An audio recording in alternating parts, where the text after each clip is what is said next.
संगवारी हो हमारे यूट्यूब चैनल के नाम है सीजी ब्लॉग 202 यूट्यूब चैनल। एमा नवा नवा गीत और संगीत आप मन ला देखे बर मिलही।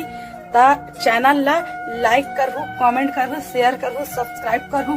और संगवारी हो लाल कलर के बेल आइकन बटन आथे ना, ओला दबाए बर झन भूलहु संगवारी हो।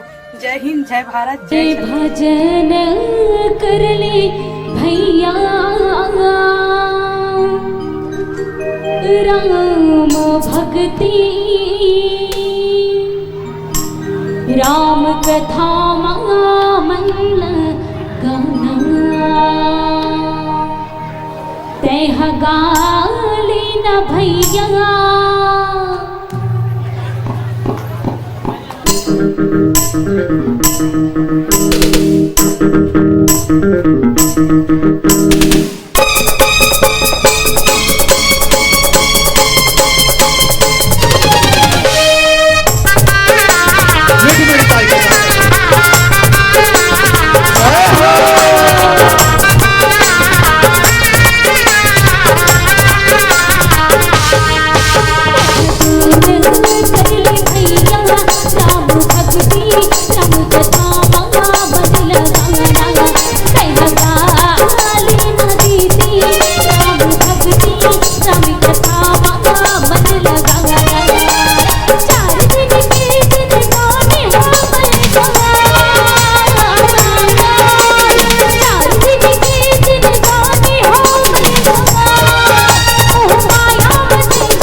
और दोनों हाथ ऊपर करके मीठी मीठी ताली के साथ सहयोग करना है, साथ से नहीं। हाथ नीचे कर, हाथ उठाओ। चलो, जिनके हाथ ऊपर उनके तकदीर सुपर।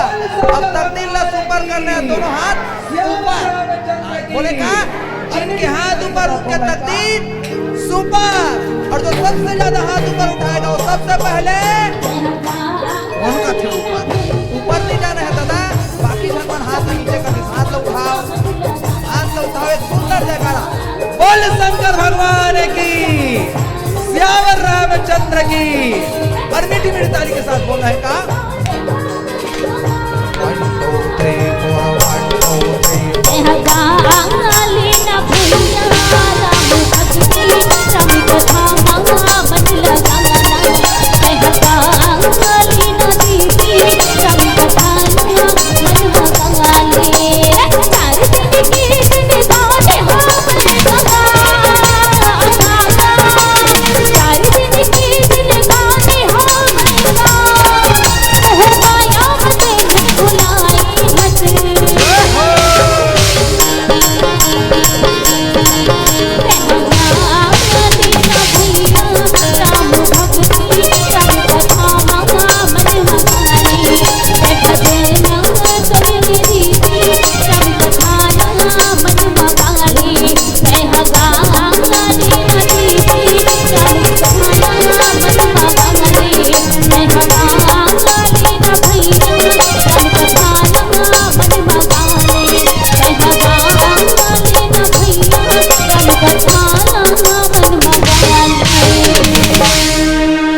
बोल भरत प्रिय रामचंद्र की जय।